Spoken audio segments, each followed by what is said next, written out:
সত্যিকারের ভূতের গল্পতে কখনোই চেয়ার টেবিল আকাশে ভাসছে কিংবা হঠাৎ দেখা গেল যে কেউ শুয়ে আছে আর পায়ের কাছ থেকে তার চাদরটাকে যেন টেনে নিয়ে চলে যাচ্ছে, এই জিনিসগুলো হয় না। ওগুলো গল্পতেই হয়, কিন্তু যেগুলো সত্যিকারের ঘটনা সেগুলোর মধ্যে কিন্তু শুনে বোঝা যায় যে বাস্তবতার একটা ছোঁয়া থাকে, মানে যেটা হওয়া সম্ভব সেইটুকুই ঘটে। এত বড় একটা ঘোমটা দিয়ে এসে হু হু হু করে হাত পা দিয়ে কেতকুতু দিতেও আসে না। তো যাই হোক, একটা এরকমই গল্প আমি বলবো। সেই গল্পটা হচ্ছে ওই চায় টাইম স্টোরি বলতে পারেন, মানে চা খেতে খেতে চাও শেষ, গল্পও শেষ। তো এরকমই একটা গল্প, একটা নিউলি ম্যারিড কাপল ছিল, তাদেরকে নিয়ে। তো এক্ষেত্রে আমরা নামটা চেঞ্জ করে একটু বলি। নামটা ছিল মিঠুন আর সোমা। মিঠুন আর সোমা একটা নতুন বিবাহিত দম্পতি। তো তাদের ইচ্ছে ছিল যে তারা শহরের যানজট এই সমস্ত যে ঝুট ঝামেলা থেকে অনেকটা দূরে একটু ফাঁকা ফাঁকা জায়গায় একটা বাড়ি নেবে, আর সেখানে তারা তাদের যে জীবনের একটা নতুন অধ্যায়ের সূচনা করছে সেই প্রথম দিনগুলো খুব মজা করে সেখানে কাটাবে, আর প্রাকৃতিক পরিবেশ যেন সেখানে খুব সুন্দর থাকে, এরকম একটা ভাবনা চিন্তা ছিল।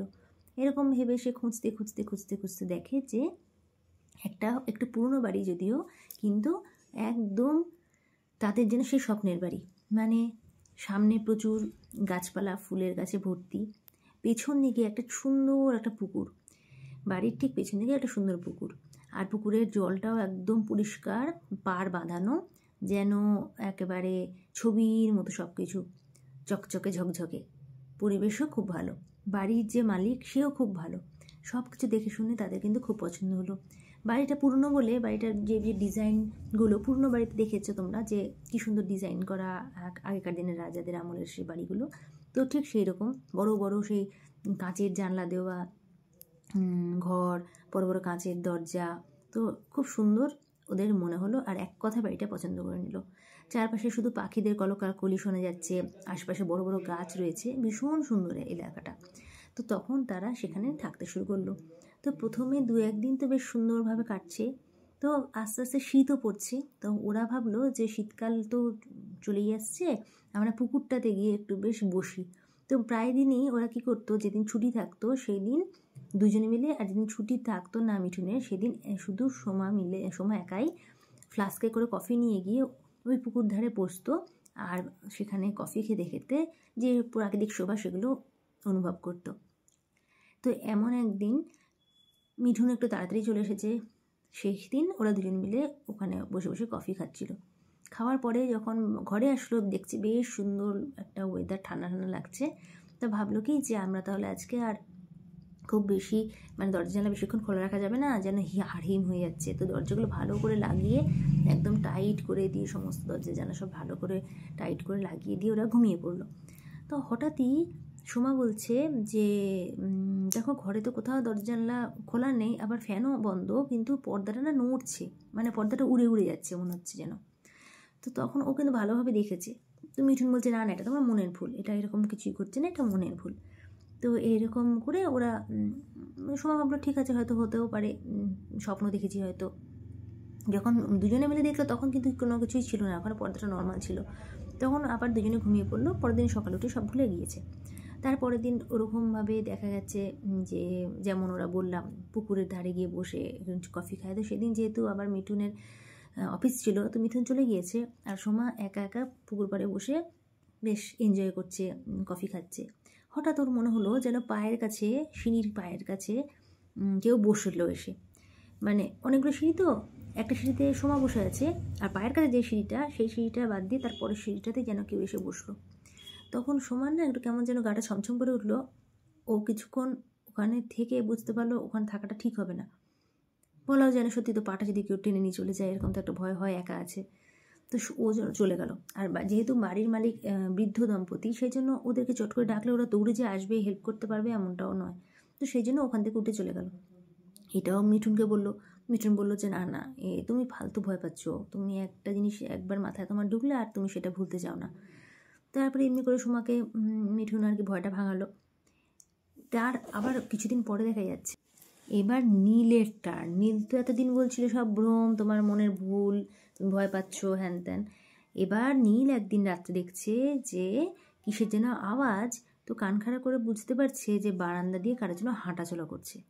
সেই শুনে নীল আর কিন্তু কোনো রকম দোনোমনো বা কোনো রকম দ্বিতীয়বার ভাবনা চিন্তা করেনি, বুঝে নিয়েছে যা যা বলেছিল সময় এতদিন সেটা কিন্তু একদম ঠিক ছিল। আচ্ছা, মিঠুনের ডাকনাম নীল, সেক্ষেত্রে আপনাদের এটা বলে দেওয়া দরকার। তো সেই সময় মিঠুন ভাবছে যে এটা তো সময় একদম ঠিক বলেছে, এটা তো মিথ্যে কথা বলেনি, তাহলে তার মানে এখানে সত্যি কিছু আছে। আর সেই দিনই রাত্রে হঠাৎ করে সোমা দেখে যে তাদের ঘরের এক কোনায় একটা মানে আবছা একটা মূর্তির মতো, মানে একটা ধোঁয়ার মতো, একটা যেন ধোঁয়া দেখে মনে হচ্ছে একটা ধোঁয়া দিয়ে একটা মানুষ তৈরি হয়েছে এরকম টাইপের। সেইটা দেখে ভয়ঙ্কর, মানে ভাবুন আপনারা, এটা গল্পে শুনে কিছু মনে হচ্ছে না গল্পে, কিন্তু আচমকা এই যে আমি কথা বলছি একটু অন্ধকার অন্ধকার ঘরটা আছে, আপনারা বুঝতে পারছেন লাইট কিন্তু অতটা নেই। আমি যেহেতু ভূতের গল্প বলছি বলে ওইরকম একটা পরিবেশ করলাম, কিন্তু এই মুহূর্তেই যদি আপনারা আমার পেছনে দেখেন যে একটা হালকা একটা ভূতের না মানে একটা ধোঁয়ার মুখ, ধোঁয়া দিয়ে তৈরি একটা মুখ এখানে চলে এসেছে এই জায়গাটাতে, ফাঁকা সাদা জায়গাটাতে, আপনারা কিন্তু ডেফিনেটলি ভিডিওটাই বন্ধ করে দেবেন। এবং আমিও এখানে যদি দেখি যে এরকম এসছে, আমি সেলফি ক্যামেরাতে বলছি কথাগুলো, এখানে যদি আমি দেখি আমি কিন্তু মানে আর দুবার পেছন ফিরে তাকিয়ে দেখবো না, শিওর কি দেখছি, মানে ওটাই যথেষ্ট একটা মানুষকে ভয় পাইয়ে দেওয়ার জন্য আর বিশ্বাস করিয়ে দেওয়ার জন্য। তো যাই হোক, সোমা তখন যখন দেখে যে একটা পুরো একটা ভৌতিক অবয়ব ধোঁয়া দিয়ে তৈরি, শুধু আর কিছু নেই, চোখ মুখ বা কোনো কিছুই নেই আর কি, শুধু একটা মানুষের মুখের মতো হয়েছে, হাত পা এরকম আর কি, বডিটা আর তার থেকে হাত পা।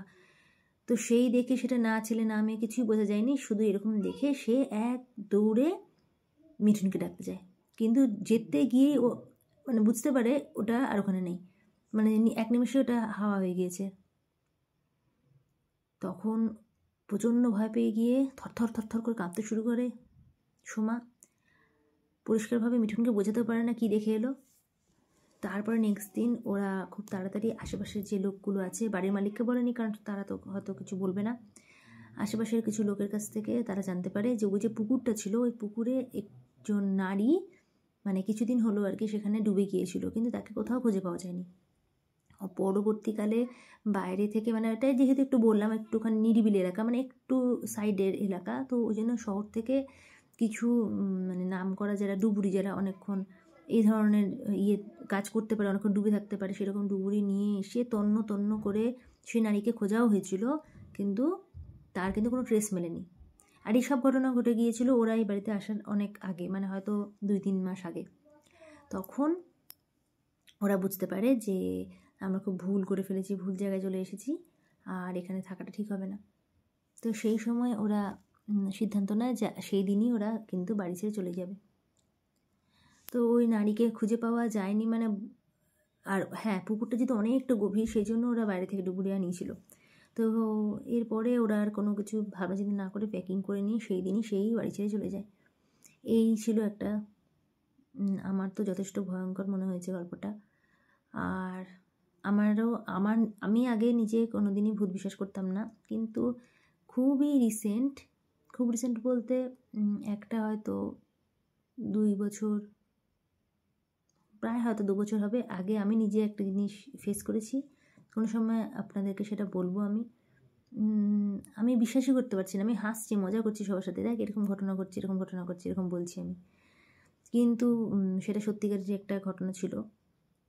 তবু সেটা ছিল রাত্রিবেলায়, প্রায় হচ্ছে 2টোর দিকে, রাত 2টো।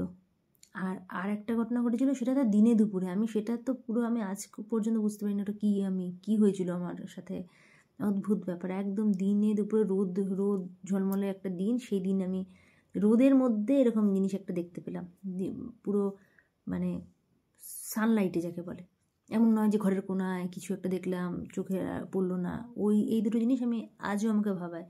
আমি এখনও চাই না বিশ্বাস করতে যে ভূত বলে কিছু আছে, কিন্তু এখন আমার মনে কখনো মনে হচ্ছে না সত্যি ওগুলো ভৌতিক জিনিসই কিছু ছিল না। আমি এরকম ঘটনা নিজেও কোনো দিন শুনিনি কারো কাছে। তো যাই হোক, আপনাদের কেমন লাগলো এই ঘটনাটা আমাকে অবশ্যই লাইকের মাধ্যমে আর কমেন্টের মাধ্যমে জানাতে ভুলবেন না। আর চায়ে টাইম স্টোরি এরকম আমি টুকটাক নিয়ে আসবো, যেগুলো কিছুটা অবশ্যই বাস্তব আর কিছুটা তো পরিস্থিতির সাপেক্ষে চেঞ্জ করতেই হয়, নাম ইত্যাদি ইত্যাদি জায়গা।